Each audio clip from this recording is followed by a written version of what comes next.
Ayun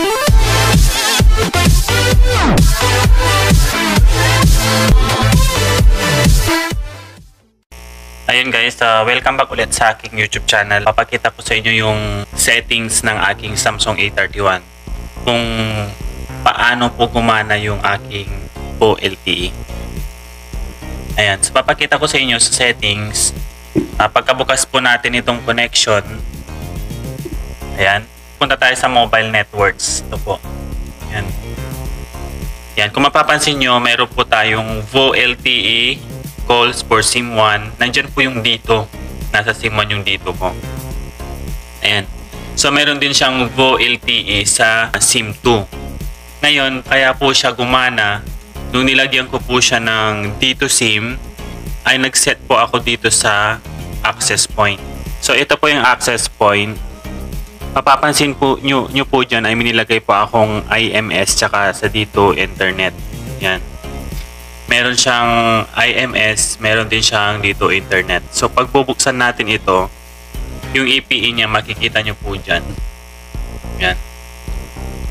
Nakalagay sa name is dito internet, and then yung EPN, internet.dito.ph, yung proxy not set, and then port not set. Hindi na natin gagalawin yan. So pupuntahan na lang natin tong MCC. Nakalagay dyan 515, tapos MNC, yan gagayahin nyo na lang. 66, and then EPN type yung default pa rin, and then yung EPN protocol IPv4, EPN roaming yan IPv4, ganyan lang siya. Sa network operators wala na ako masyadong ginalaw po dyan, basta nakalagay po lang po dyan is automatic. Yung iba kasi wala daw pong VO LTE yung kanilang Samsung A30, so pwedeng baka hindi pa updated po yung software ng inyong Android phone. So pwede po tayong pumunta ng settings ulit at tignan po natin yung software update. Ayan.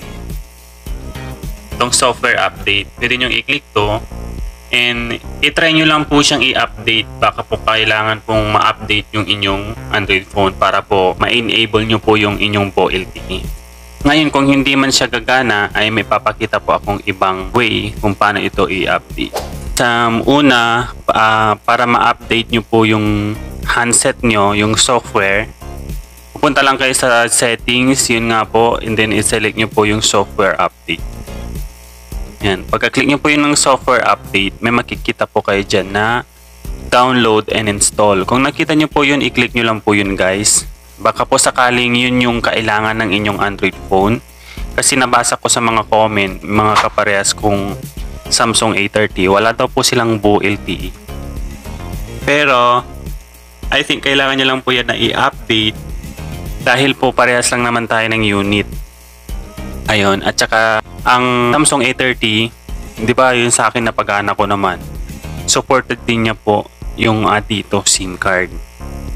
Ayan. Pagkatapos nyo po yun na ma-update, malalabas na po dyan yung VO LTE calls na pwede nyo i-enable. Ngayon po, how to enable yung VO LTE, pupunta lang po kayo ng mobile networks and then lalabas na po dyan yung mga VO LTE. Yan, kung sakali pong na-update nyo na po yung inyong software. Ayan, so pwede nyo rin yung siyang makita kung lalabas siya man dyan sa inyong mga Android phone. Doon sa pinaka-shortcut, yan, makikita nyo po yung VO LTE and then pwede nyo na po siyang itry na itawag. So yun lang po siya. Okay guys, sana po nakatulong ang video na to. Thank you for watching. And kung bago lang po kayo sa channel na to, don't forget to click subscribe button and bell icon para lagi po kayong updated sa mga susunod pa nating upload videos. Thank you po.